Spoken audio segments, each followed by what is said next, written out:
Simcha, celebration, Simcha, Simcha, celebration of life. Hello, welcome to Simcha, a celebration of life. I'm Nikki Wallman. Hebrew is called the Holy Tongue, and according to the Jewish sage Nachmanides, the reason is expressed in the fact that it was God's language of choice when he revealed himself to the prophets of the Torah. Today, in our prayer segment, Rabbi Brett elaborates on this and helps us to understand the concept.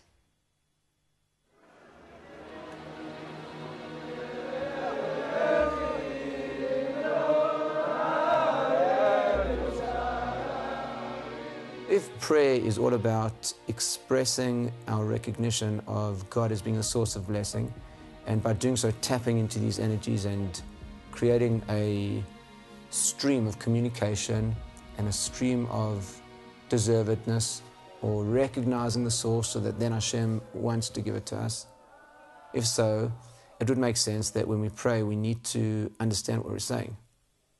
And this opens up the difficult but intriguing question of, does it then help to pray in a language that I don't understand? We know that most of the prayers that we as Jews say are in Hebrew, and the question is, what's the benefit of praying in a language that you do not understand?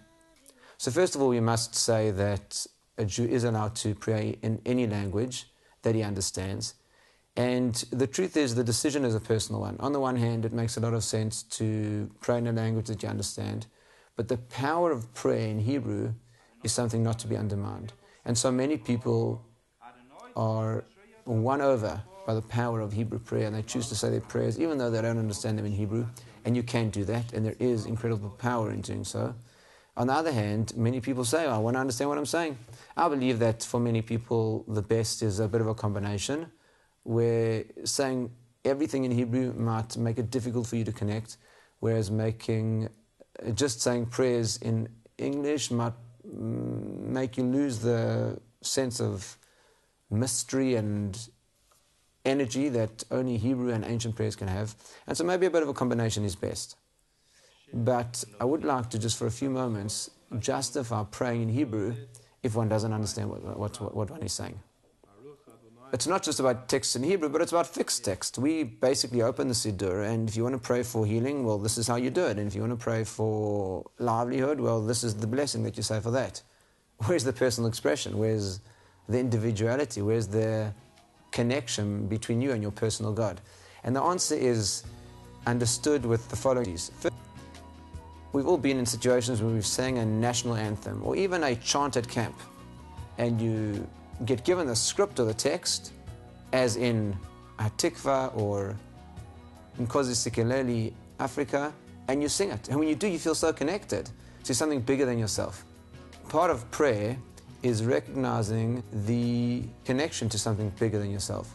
And so when you use a prayer that may not be the prayer that you would have put together, but it's a prayer that is the Jewish people's prayer, you're connecting to a communication mechanism which is far bigger than yourself. Just as when a person sings a national anthem, they are expressing something deep within themselves, which can only come from a place from without themselves, so too when a person uses prayers that are the Jewish people's prayers, then a person is accessing communication mechanisms that are far more powerful than just yourself. Another wonderful analogy is that of a speechwriter. Many great speeches were not written by the people who gave the speeches. They were written by people who got given the information that needed to be expressed in those speeches, and then they put together the best way to say it. In the same way, we've been given a speech by the men of the Great Assembly. When we use those words, they've been put together by the best speechwriters we could have ever hoped for. And they're enabling us to say things in a crisp, deep, and meaningful way. But just as with a speech, if I get given a great speech, but I don't express it personally, then it's not going to be a meaningful speech. Each and every person's prayer is different. We were all given the same speech by these professional speechwriters, by the men of the Great Assembly. But when each person takes that speech and says it in their own way, that's what really brings it alive and takes it from words to real, true personal communication. And the last is that the men of the Great Assembly, when they put these texts together, understood mystical spiritual codes that we cannot understand. And just as when a person uses a cell phone, it works, and you're able to communicate, even though you don't understand how it is working, in the same way, when we use these codes and we invest ourselves into them, then they are able to unlock codes in a way that we simply are unable to do.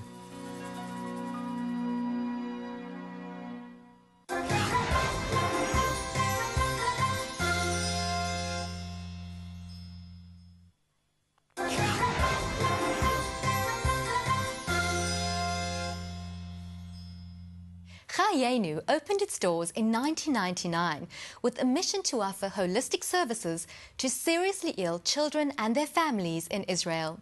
And over the years, the agency has developed and implemented many programs that fit the unique needs of its recipients. Together with the Johannesburg-based agency DL Link, a Chaiyenu Hope Tour was organized recently to South Africa, and Simcha was privileged to share in the celebrations.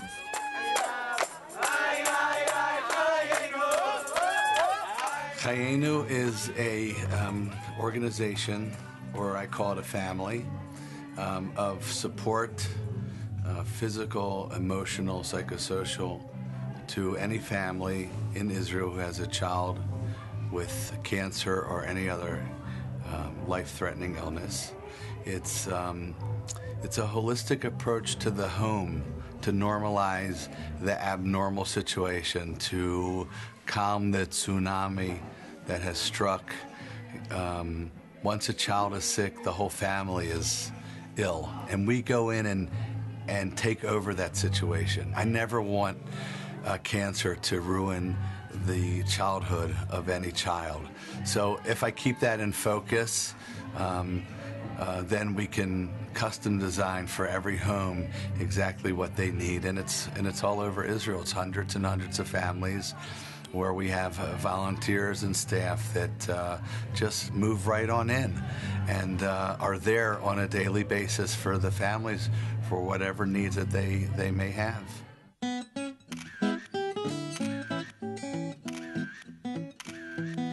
Camp Simcha is our camp in the United States of America. It's in the Catskills in New York. Chai Lifeline, who is the mother organization, created Camp Simcha about 25 years ago. It's a magical place. We send approximately 30 children per session, which means 30 girls and 30 boys, to Camp Simcha, Israeli children all over Israel, picked according to their situation, both medically and socially and emotionally, like we did for this trip. We've also sent kids from South Africa to Camp Simcha. We got involved with Chai Lifeline in America. Someone, Adam Merkel, actually, invited Moshe to go to Camp Simcha in America, which is 2 of the best weeks of a kid's life. And through Chai Lifeline, we learned about Chaiyenu. And then we met Rabbi Pinsky when he visited South Africa. So there's this connection that we have that's really ongoing. It's like online. It's always been there. It's always there. And God willing, we'll be sending this year also at least 2 kids to Camp Simcha this summer from Johannesburg. The DL Link is what we have in South Africa, which is linked to Chaiyenu. Well, we have this connection now. I guess because we've been in it, we really understand and know what the needs are and give them the support because I really believe that it's needed. They need it. To say to people that we are here and we are here to help. You know, it says when during your illness, we are your link. And I really would like to say to people, we are here to help. It's sometimes difficult for people, and I've been in both positions, and it's sometimes difficult for people to actually ask for help, and it's sometimes difficult for people even to receive. But actually it was Rabbi Pinsky who said to me, we are helping you to give. You're not receiving, we are helping you to give. In other words, we are taking some pressure off in some regard that you can actually give more. This has been a dream of mine for many, many years. And I've come to South Africa, I think, for 6 years to raise money for the children in Israel. And I have been totally blown away by the community, by every single person I've met. They are so angelic. They are so special and so warm and so caring. I said, I have to allow the chance for my kids in Israel to meet these people. But I really wanted a tremendous interaction between the community and our kids, and that's exactly what's happened. That's much stronger than any chemotherapy. And we've come here to get hope, to get inspiration, to receive all this joy and love that has been showered upon us. And it's the people here, you know, it really is. It's the people that have made the difference for these kids. Who would ever dream that a kid with cancer, kids who are on chemotherapy, children who have been told that they have no other treatment for these kids, nothing, but they have the South African Chaiyenu Hope Tour. That's what they do have. And we hope and pray that this trip is going to be a medical miracle for each one of these kids.